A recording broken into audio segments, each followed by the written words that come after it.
welcome to another episode of Skills Hub on Air. And today I'm so excited to have James Frain. Welcome, James.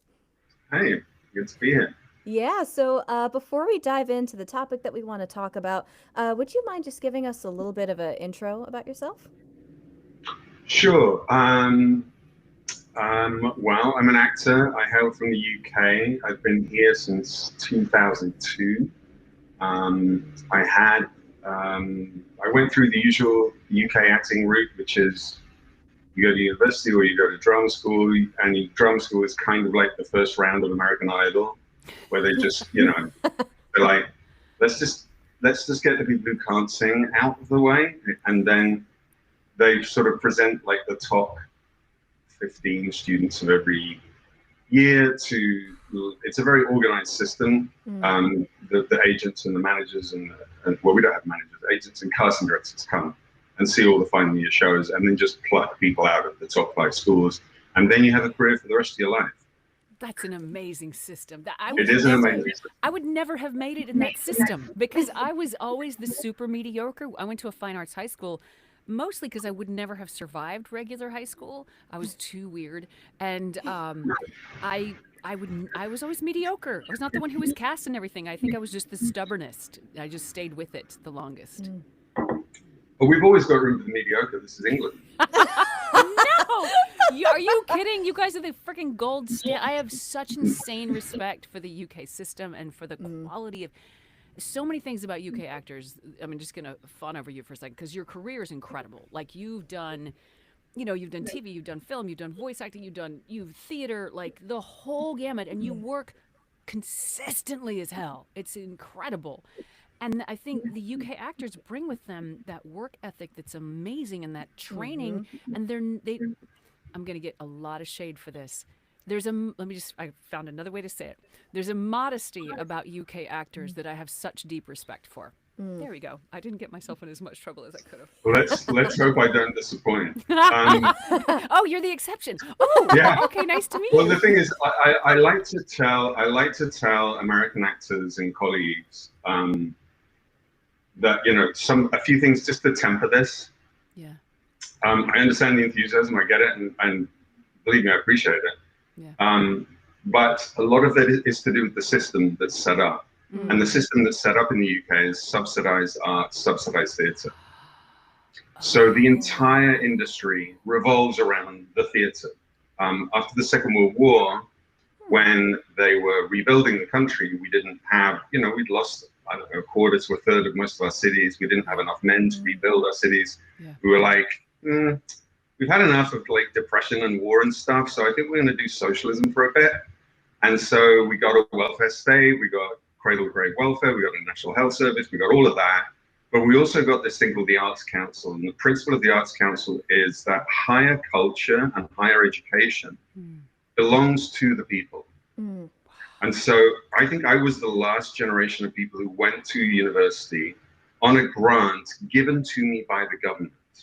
Wow. Not only do we not pay fees, they give us a living stipend, which was attached to minimum wage. Wow. That was your government grant. So there was no fees. I didn't even know there were such things as fees. Oh, You got your grant student from the debt. government. You don't have student debt. You don't have all that No. stuff. None of that. You don't have to work day jobs, 2 or 3 just to get by. You don't have. I mean, it's you need jobs in the summer. Everyone had a kind of an evening job. If you wanted to. But I mean, you certainly were not. You were certainly not expected to leave with any debt. That would have been considered immoral. Wow. Hear that? And Anyone hear that? Huh. that would have been considered immoral. But I've talked about this a lot with America. I've been here for such a long time, really tried to figure out the difference. It's so different what happened in America at the end of the war because you guys your cities weren't bombed. You lost you came in the last couple of years of the war, and your I don't know if you know this, but the casualty count of America is the second lowest in the world. The Americans lost 0.8% of the global total of the Second World War. And 99.2% of people who died in the Second World War were not American. if we just sit with that for a second, because I know having, you know, I spent most of my life in the US. I'm in Canada now, and I started in Canada, but when I think about Memorial Day and times like that, and Arlington Cemetery and the places that mark the real sacrifice of military veterans, that war has such a big stamp. And there are others with a large stamp as well, but that one has a big stamp. Sure. And we have the tiniest, what you're saying is like the impact of other countries. Like, that's one of the things I think I'm going to be generous. Only South Africa and Denmark had fewer casualties. But proportionally, is that proportional or numbers? Proportional of the war and proportional of their population. Wow. So you lost less than 1% of your population, and you lost less than 1% of the global total in the war. And what percentage did the UK lose? I think more like 7%, something like that. So 7 times. Yeah. 7 times, yeah. We lost the same number of people. We lost 500,000 people, but and it was 7 times the percentage of your population. That's like, I have a party of 30 people, and you have a party of 6 people, and like 4 of them died. It's a lot worse than my party of 6 people than it is your party of. Yeah, exactly. It's both bad. They're all bad. They're all awful. What a but, terrible analogy I came just back. made. I'm sorry. Look, don't get me wrong. We were very grateful. Yeah. We were very grateful because Yes. we would have been. But Pearl Harbor was a day of celebration for us because Someone's finally coming. America was coming into the war. We'd been bombed for 2 years. I'm just gonna. Wow. It's fine. It's fine. I'm not legislating this, it's but actually, I'm giving you a little bit of context as to I discovered this has informed so much of our different histories because the GIs came back from the war to cities they didn't have to rebuild. They effectively got government sponsorship. They got the GI Bill. Right. If you were white and you were a GI, you got to go to college for free. They gave you subsidized housing in the suburbs. They bulldozed roads through, so you had to go to the city, into these new communities. The American middle class was created by the states at the end of that war. You didn't need a national health system because so much was being given to the white population who had survived the war, which is everyone. And that's what created this everything since. Whereas in England, my parents, we had rationing for 10 years after the war. 10 years. I was born in 1968, so my parents, all they talked about was rationing. All they talked about was the first time they saw a banana. Yeah. That kind of stuff. So it's like, we had a national health service, but it was poverty level, The first time they what a banana? The first time they seen a banana, it was like a really big day. Okay. This is incredible. Like, this is a whole other direction. Sorry, Zelda, we've gone and hijacked totally the topic, fine. but this is incredible. Like, the perspective that you get from that. I mean, trauma is awful. But no, I'm not going to skip this other point. You said something twice that I have to stop for a second. If you were white in the U.S., what if you were not white after the war? What did you get? Nothing. That's why you have the problems that you have. I mean, obviously slavery, but and the black troops, the same as in the First World War, the black troops were sent in first to absorb the first waves of bullets before the white troops were sent in. You haven't seen any movies about this because no one's made any movies about this. And then they came back to segregation. So what happened was you had enormous amounts of funding being pushed into the white population by the state, who had already, the Second World War got you guys out of the Depression.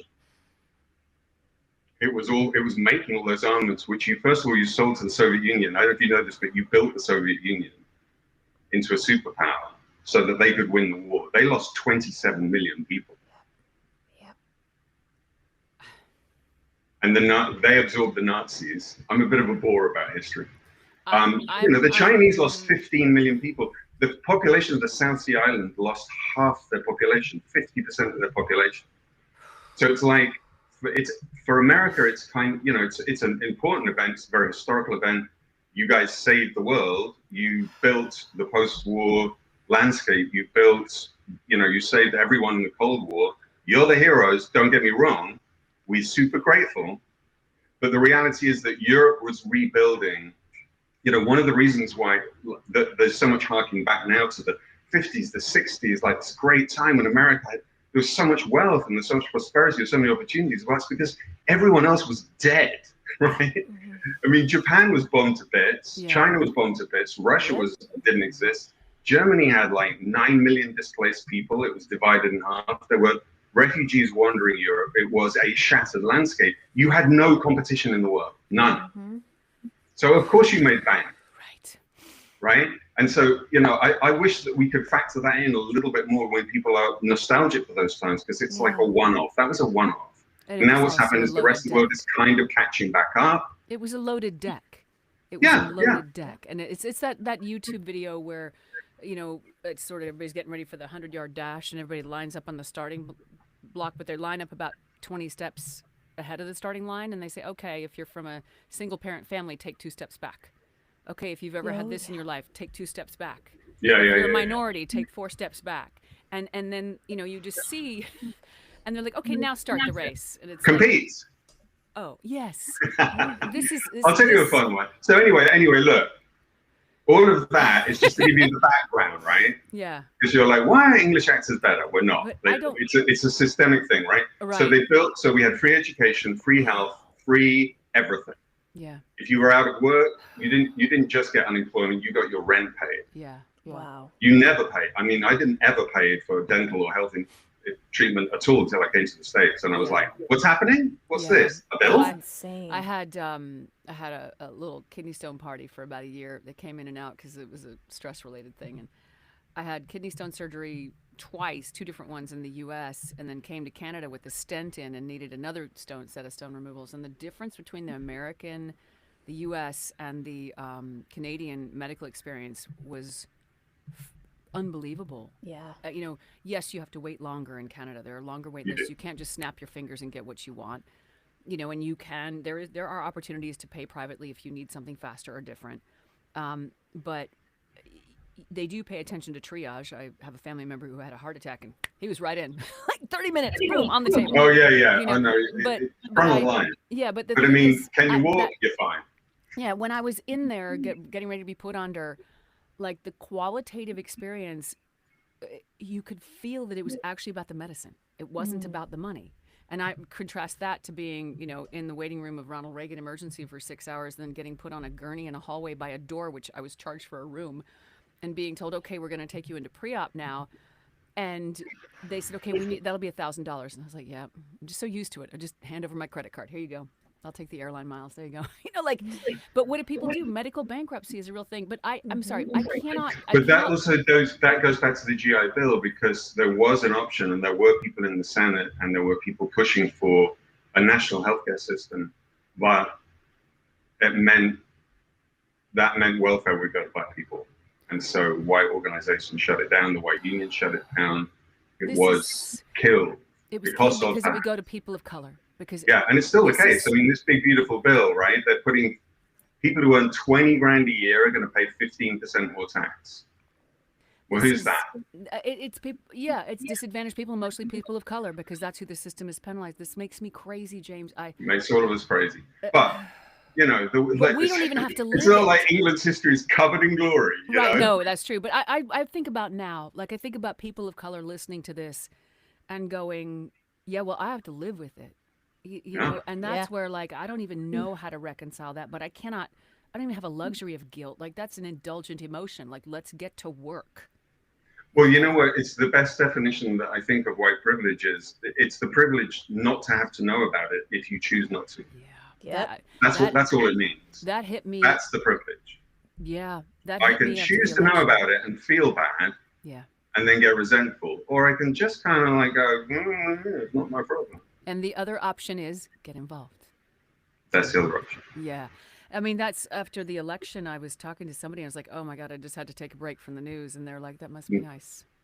I was like, yeah. And then. Well, we got to get off that. But the upside of all of this is that there was a principle of the Arts Council. This is why the Royal National Theatre and the Royal Shakespeare Company were created. That the culture of the country belongs to its people. So since 1945, the government has heavily subsidized all theatre, opera, national theatres, the Royal Shakespeare Company. None of these things could function without huge government subsidies. because they kept the ticket prices down because they wanted everyone to be able to afford it. And even though, you know, the class system proved a little harder to break than that, they haven't ever been able to fully take it away, because now they've kind of gone, oh, this is a tourist industry draw now. We've got the royal family, like there they are, they don't have any power, but they dress up and they're reasonably pleasant. And then we had punk for a minute. We've got a little bit of street fashion, and we've got theater, and we've got our famous sense of humor, right? That's it. Yeah. So they're going to keep TV spending money shows on that it. the US takes on and redoes. And so here's the thing, right? So here's the thing. You get the 5 best TV dramas that year. Right? Because I hear people are like, a British TV. I'm like, what are you talking about? And then I see and I'm like, oh, you only get the best stuff. No wonder you think we're great. Yeah, the slow horses. I'm like, slow horses is genius. You guys are amazing. You know. Yeah. You didn't trust. Yeah. Have you seen episodes? No, I'm way behind. It's so fun. It just makes light of that whole thing, and Matt LeBlanc just does a brilliant parody of himself. But I want to scoot. So what that means is that when you graduate from drama school, you go into the theatre, subsidized theatre system. Agents and managers and casting directors go to the theatre every single night. Wow. They cast out of the theatre. The theatre is where you make your reputation. If you don't do theatre, you're not taken seriously as an actor. Everything revolves around the subsidized theatre. And if you're good, you'll work. It doesn't matter what you look like. It doesn't matter what your social media following is. It doesn't matter if you're hot. If you're good, you'll work. And once you work and you're good and you proved you're good, you'll work for the rest of your life. Okay, now here's a question. This makes me want to go to the UK for some time and just become like an apprentice to anyone there who will have me. Just to try to catch up, with your skill level. Like I feel like that about everything all the time. Yeah, I do. That's how I walk through the world. And when I people know, are like, "Oh, it's you," I'm like, "Where? Who? What?" Oh, I know. No. I'm like, I need to learn more. Yep. So this then our topic today, the topic that Zelda has put forth for this conversation, I think is so interesting because I went to in the fine arts high school I went to. We had a revolving door of teachers, but one teacher was obsessed with Stanislavski, another sort of touched on Meisner, another was obsessed with Shakespeare, and we had all these different types of technique offered to us. And then when I moved out into the film and TV world, like you, I vociferously studied. It's why I started SkillsHub, because I'm like, this is how you improve and make money, like this way, follow the formula. And so I did, I studied with one of Roy London's proteges for a long time. I loved that system. But substitution has been a tool that I have enjoyed a lot because, well, full disclosure, I have a huge library of complex trauma. I'm like, woo, it's like a closet. Let's try this one on. Let's try that one on. And fortunately, I've created the ability to pop in and write out. Like I don't stay in it once it happens. But so I was curious about your take on this topic. Well, I do have a take on this topic. So the interesting thing about the training in England is it's really just technical. They give you vocal training, they give you physical training, because they're training you to be heard and seen in a 1,000-seat theatre. They don't do any acting training at all. It's kind of like they throw you in the swimming pool. Interesting. And the idea is, they'll say things like, either you can act or you can't. And so what you do is you kind of cobble it together. And I figured this out afterwards. I'm like, how do we learn anything? And I'm like, well, it's because we're at drama school for 3 years. We're doing the best writing in the English language. Yeah. We have visiting directors. Yeah. We're surrounded by the best acting students in the country. Yeah. You learn from your peers, you learn from the directors, you learn from the work. Then you go into the thing and you make a bunch of mistakes you learn by trial and error.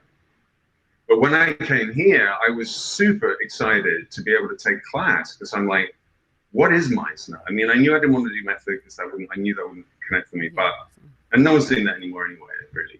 It's all Meisner based and, and Michael Chekhov a little bit of, but I went to acting class when I came here for like 5-7 years. I went twice a week because I just loved it. I was like, this is amazing. I did it for like 15, all the time. The talent in this town. I've been to a few acting classes. There is an insane amount of talent in this town, and the work that I was seeing every week, the energy, the generosity, the kind of this kind of mutual supportiveness that American actors have for each other. Because everyone just comes here and it's sink or swim, and it's like, oh, let's hope my number comes up on the roulette wheel this week, But in the meantime, they're doing this incredible, emotionally, committed work, and it's all geared toward the camera, which was. If you can hear it or see the move, because my thing is you could never hear me. Because to me, a conversation, when it happens like this. Right. So audio guys, unless I was, stupid story that's a total distraction. And then you just go with the microphone. Well, one of my dearest and oldest and most trusted friends is a guy named David Hayter. He's the voice of Solid Snake and many other things, and he is a couple $1 billion screenplay writer. He wrote the original X-Men movie, and he was doing a side project, just a fun project in Toronto, and he's like, I was excited to come up and stay with them and do a small part in this movie, and there's a scene where I'm supposed to scream in the bedroom, and I'm quite quiet on set. Like, they really have to mic me, and they're like, can you be louder? I'm like, right. I'm thinking now I need the discipline of the UK actors, but I'm in this scene, and in this scene I have to scream bloody murder. It's a nightmare sequence. And David looks around the room. He goes, you guys, she's going to scream. And we're shooting in a bedroom, fairly small space. And they're like, yeah. And he's like, she's a voice actor. You guys just, and they're like, yeah, it's fine. So we do the take, and I'm like, and I was also a rock singer. So everybody was like literally jumping out of their skin. You can do that rock singer thing? You can do that thing? I am a rock singer. Yeah. So they jumped out of their skin. The audio guy was like, I was like, just breaking that into AC/DC. They're like, what's going on? Oh, I don't do the AC. I do a true scream. Like I will literally, I'll do it. Wow. Ooh. How do you do that without frying your voice, though? You learned there's a technique to it? I when I was 16, we got a gig. I started singing in clubs when I was 15, and we got a gig at a club that was 6 hours a night, 6 days a week. And I went to an opera teacher. I feel that right now because I didn't actually have everything underneath me, but the damage will pass quickly. But anyway, I did that in the room, and they were like, huh! But then I could be loud. Anyway, that was a total nothing sentence. Back to you. I want to hear. I know, but we're having that kind of chat, right? That's the joy of these kind of things. Yeah. But yeah, I mean, I still feel like I don't know what I'm doing. I'm starting from scratch every time. Because I think that's part of being an actor. Oh yeah. Each job is a new beginning, and I really was grateful when I came across the Zen Buddhist concept of the beginner's mind. Yes. Where it's like you need to get back to having a beginner's mind, and I'm like, I've got that down. Everything. Right? Because I'm constantly reading, I'm constantly learning. There's constantly more things I want to do. I'm moving into directing now, writing, so on. But acting to me is still a fascinating mystery. I still love it as much as I did when I started out. It's something I'm really passionate about, and there is no one way, right? You exactly. You acquire your working kind of technique, but really I think what we're going to get to talk about today is like, how do you manage that transition to having a kind of personal technique to being on set and coming up with the goods in the heat of the moment. Isn't that what you wanted to talk about?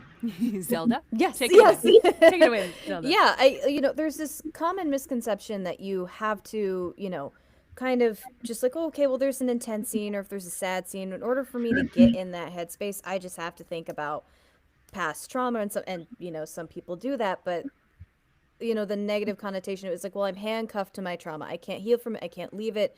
Because if I have to do a scene where I'm screaming or if I'm crying, I have to get in that emotional, sad headspace. I have to think about past trauma. And I remember we had a conversation about this before we had this on-air episode, and talking about something about like almost like imagination, crafting it for you so you don't have to go back to your own personal trauma. You want me to riff on that? Yeah, if you don't mind. So yeah, that's basically rooted in the method, which was rooted in Stanislavski's very early theories, right at the beginning of the Moscow Art Theatre Company. Actually, his initial productions, so I've been reading about this recently, his initial productions of Chekhov, there were no techniques whatsoever. He was an absolute tyrant as a director, and he would plotted out the moves of all the actors, And there was no method. There was none of the thing. It was rigidly controlled, line by line, move by move. And it was only trial and error where he's like, that only gets you so far, huh? And he started like really studying the techniques of other actors, and he wanted to develop this school. He was like, is there a way in which we can guarantee we can provide an emotionally truthful performance in the circumstances? And that's where his method came from. And his pupils left, came to America and brought that on a tour that the Stanislavski Theatre, Moscow Art Theatre Company did, which they never came to England, by the way. But they came to America and it landed like a bomb and it changed everyone's lives. And they were like, this is the thing, this is it. That's what public theatre comes from. That's what the whole New York 1930s, like Kazan, all of those guys, Uta Hagen, all of them came out of like seeing these productions and being blown away. And then they had teachers coming from Stanislavski, but Stanislavski then went on to change his techniques for the next, he lived until I think like 1950. I mean, he carried on with the school. And very soon afterwards, he was like, you know, this whole emotional memory thing, it doesn't work. And it was actually a pupil of his, Michael Chekhov, who was Anton Chekhov's nephew, who was a great actor and who studied with Stanislavski. And he was, you know, the way we are as actors, like, what do I do? I'll throw myself into it 100% and I'll kill myself. And he threw himself at the method and he had a kind of a breakdown. And Stanislavski was like, this is not emotionally healthy for our actors. And it doesn't seem to be generating the work because they're kind of running out of steam. Yeah. There's only so many times you can relive a trauma where it becomes you're kind of like squeezing the blood out, you know? Yeah. And then one of the things he discussed, so he got much more interested in physical work, body work, technique. He got much more interested in putting your focus on the other actors in the scene and not on yourself.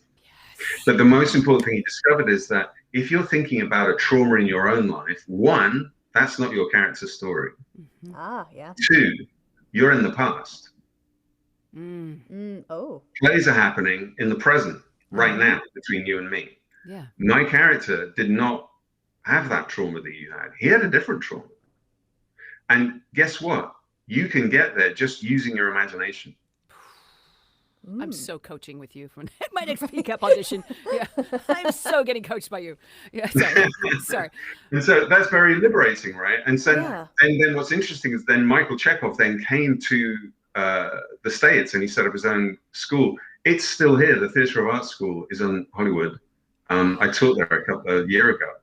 Wow. In fact, I did a stand-up class. I was doing stand-up, and you think acting's terrifying. I'm like, I just almost did this. I almost had water come out my nose. Yeah, that was. Oh my God. Yeah. I've never known terror like it. Anyway, but the Michael Chekhov School. So he came here and he worked with a lot of like really, really well-known Hollywood actors. He had a major acting studio here, and his whole thing, you know, if you ever read up his stuff, it's fascinating. I got into it recently. Is very physically based. Very much about using breath and body and teaming your imagination to physical experience. And I'm actually studying with someone right now who's a Chekhov director who he studied under a real Chekhov expert at Yale back in the 70s. And he had evolved something that had also come from Moscow Arts that was much more technique based in terms of like how you build the character according to the information that's available in the text. When imagination comes in and when intuition is overriding, you know, so it's all about calibration, right? A lot of this is about calibration. That moment when intuition pops in and takes you on a ride is the best thing ever. I feel very lucky because that is a more frequent occurrence. I think, it's 42 years of doing this. That's a more frequent occurrence, and I'm very grateful for it. You know, it's more frequent. You get to a point. I mean, there's a lot of it that's just practice, right? As long as you have the right tools, it's a bit like riding a bike or driving a car. It's playing like tennis. I think of it as tennis. Yeah, all the different elements of it. Yeah. I have an interesting question that I'd like to pull up from the chat. How does one apply the concept of focusing on other actors in the scene when we find ourselves recording in a booth isolated? Is it all theater of the mind and carefully reading the script? Yes. Yes, go Adam. It has to be, right? So What's interesting is now our work is getting more and more like theatre because I'm finding more and more green screen, even if you get a movie. Um, a lot of our work is in video games now, and you're going to wearing those mocaps things, and there's no set, and you have to get the perfect take with 5, 6 other actors, and then you do 6 different versions of the scene, and you've got little dots on your face and a ridiculous wooden gun, you know? Yeah. So we have to use our imagination more and more and more. Yeah. In fact, I think that's fine, because even if you've got real stuff around you, it's only going to feel real to you as the character if you invest it with your imagination. Otherwise, it's just a set, right? It can look very nice, but it's more about you know, if you're acting a scene, you're still trying to affect someone else. We don't really go through life thinking about ourselves very much. We do on like time we have alone, where we're like, am I meeting my goals? Am I the person I should be? Why did my girlfriend leave me? That's so awful. You know, that's when we think about ourselves. But when we're with other people, we are 100% focused on that. Yes. Yeah. If we're in love with them, we are. If we're mad at them, we are. If we want to get away from them, we are. It doesn't matter what's happening. The minute you put 2 people together, the focus is on each other. And so when I'm directing, whenever I get to direct acting students or teach acting students, I always say, instead of trying to build your character, build their character. Oh. I want the little flames in the picture right now. The little flames. And then up. they will build your character. Ooh. And then the audience will experience the illusion of the characters. And this right here is a metaphor for the world. It is the principle upon which SkillsHub is founded. It is the metaphor of everything I love. It's that, I don't know if it's a parable or what it is, the story of the heaven and hell story with the banquet. Have you heard this one? Yeah. It's the heaven and hell story with the banquet. You know, Zelda, you tell me if we want to do that right now, but yeah. Oh, okay, heaven and hell, for people who don't know it. This parable, I guess it's a parable. Please correct me. We can get the chopsticks in. Yeah, right. It was bring them into the boxes. This guy's getting a tour. This person's getting a tour. They're in purgatory, and they're like, "Here's your tour of hell. You might be up for this." And they go to hell, and it's gorgeous. There's a huge banquet table, incredible food, packed with people, and everybody's starving and unhappy because all the utensils are 2 feet long, and they're getting the food, and they can't get it in their mouths. And then they're like, "Okay, it's time to go look at heaven now." And so, okay, we're in heaven. Door opens and they're like, "Wait, what?" It's identical. Same food, same order, same stupid utensils. Same number, like crowded table, but everybody's happy. Because with those giant utensils, they're feeding each other. Ooh. I love that one. Yeah. That's it. It's a banquet. It's a banquet, James. Love that. Because here's the thing: this is one of the things that gets us stuck, right? Which we get so, and understandably, because of the way that acting is talked about and celebrated, it's all about your feelings. You know, am I convinced by your feelings? Yes. So you kind of think, oh, it's my job to come up with feelings on cue, exactly where they're written in the script. Yes. In such a way as to, you know, not get fired and maybe even win an award, right? None of that is about the story or the other actor or your character or anything. All of that is about, oh shit, I need to feel stuff on cue. But we can't control our feelings. If we could control our feelings, we'd all be happy all the time. Yeah. There would be no depression. There would be no sadness or rage because we just control it. Feelings are the noise that we make when we bump off each other. So what do you do about that in the scene? You stay focused on what you want from the other actor, what you want the other actor, the other character, what you want from that character. And if you're focused on that, and if you've done your prep in terms of who your character is and what their background is, and if you keep breathing, and if you stop thinking about yourself and you don't think, oh my God, I've got to cry, oh my God, I've got to cry.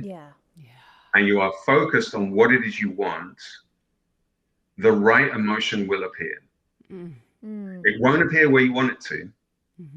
It might appear 2 lines early or 4 lines later. It might appear right at the end of the scene when they're still rolling. But if you're staying in the truth of the moment with the other actor, it doesn't matter where the the writer thought the emotion should go. That's just a guideline. That's for the, for readers. It's not for actors. If you are having the truthful experience of the character, and you will be if you stay vulnerable and open. And so that was one of the things that Zelda and I had talked about before this, which is, instead of trauma, we have vulnerability. We have tremendous amounts of vulnerability. We're already very available to vulnerability as actors anyway. That's kind of why we're here. It's like, the fuck do I do with all these feelings? I don't know what you're talking about. Can I get paid for them? I can get paid for them. Let's go. But then you get into the room, you get into the studio, you get into the theater, whatever it is, and it's like, oh God, everyone's looking at me now, right? And so that's what you've got to kind of calibrate. But the reality is that your body will already instinctively be putting you in a vulnerable state. You will be unavoidably in a vulnerable state because everyone's suddenly looking at you. There's enormous amounts of pressure on you. You're already intuitively, whether you like it or not, if you're talented, working on the character anyway. So it's all there.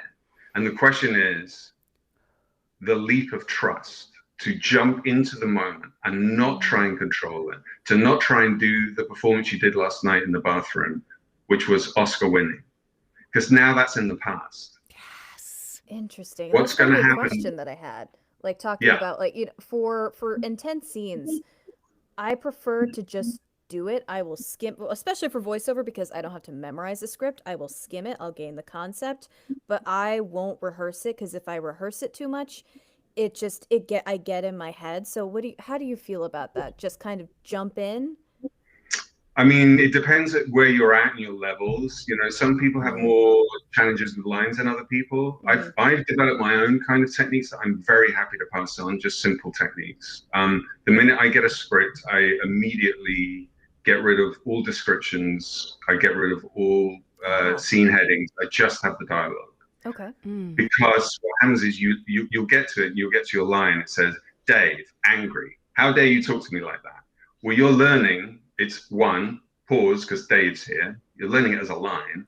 Then you're learning angry. So your brain goes angry. And then you say the line, right? That's not helpful. That's for the reader. It's not for the actor. So, have a quick read, get a sense of what the scene needs to be, then get rid of all the details that is for readers and not for actors.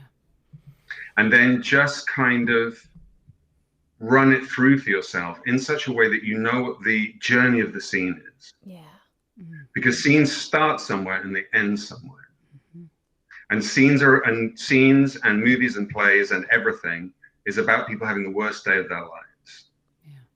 Not the second worst day. The worst day. Hamlet's having a very bad day. The very bad day. I mean, it keeps getting worse, right? But I mean, look, we're in the moment now, right? What am I going to say next? I don't know. I can't wait.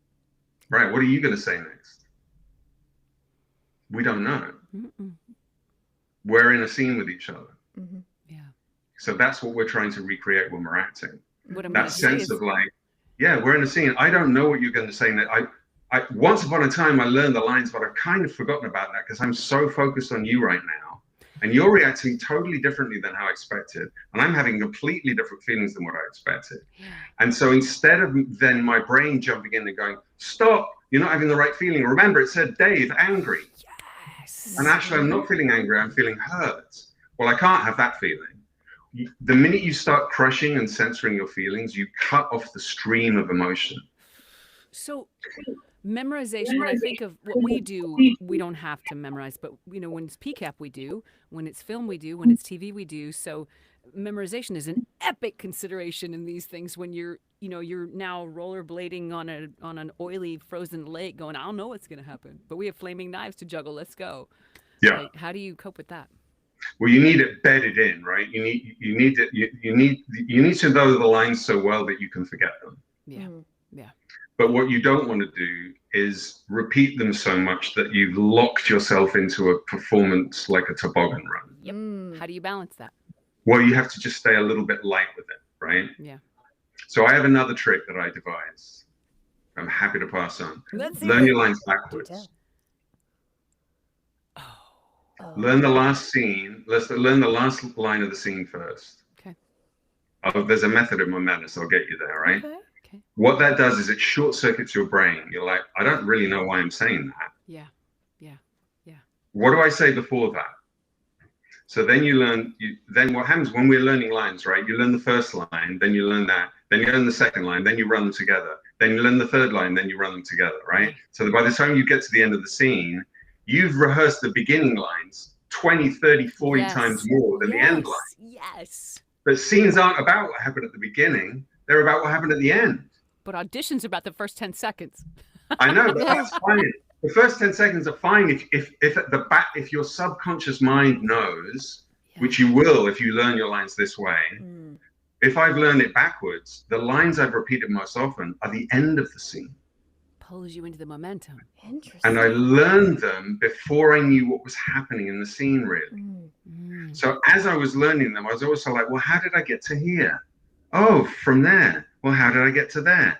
And what happens is by the time you get to the beginning of the scene, which is usually just a launch pad, hey, how are you? Well, you know, what did you do yesterday? Nothing lines, right? Yeah. By the time you get to, as you start running the scene, the back of your subconscious mind is going, oh, I feel more comfortable. I know where I'm going.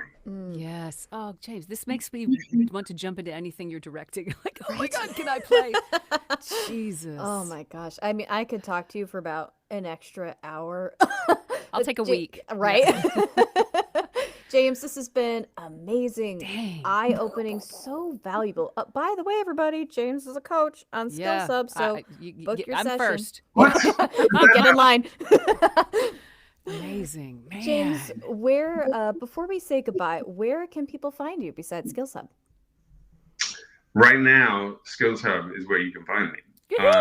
Really just have, I came off social media a while ago for many different reasons, but I still have Insta, but I don't really post about myself. I'm a little bit awkward.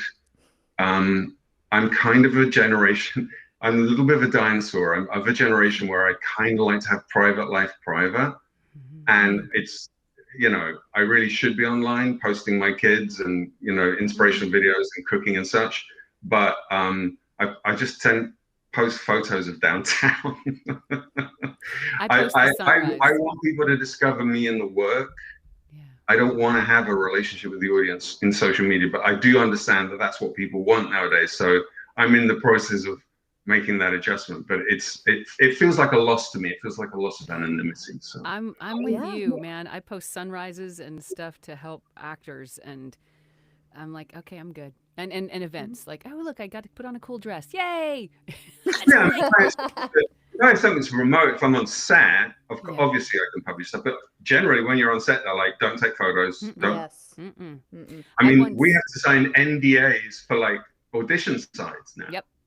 I remember being at, I think it was House of Moves years ago. I think this was for Halo 5 or one of the Halos. And they had painted my face up with dots. And I was like, oh, cool.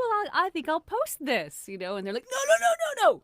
The shape and the construct of those dots, like the way that they're painted is proprietary information. I was like, oh. So ever since then, the most I will ever post from a PCAP set is like a shot of a dot on my knee. That's it, dot I've ever seen. Like, that's it. I won't do it.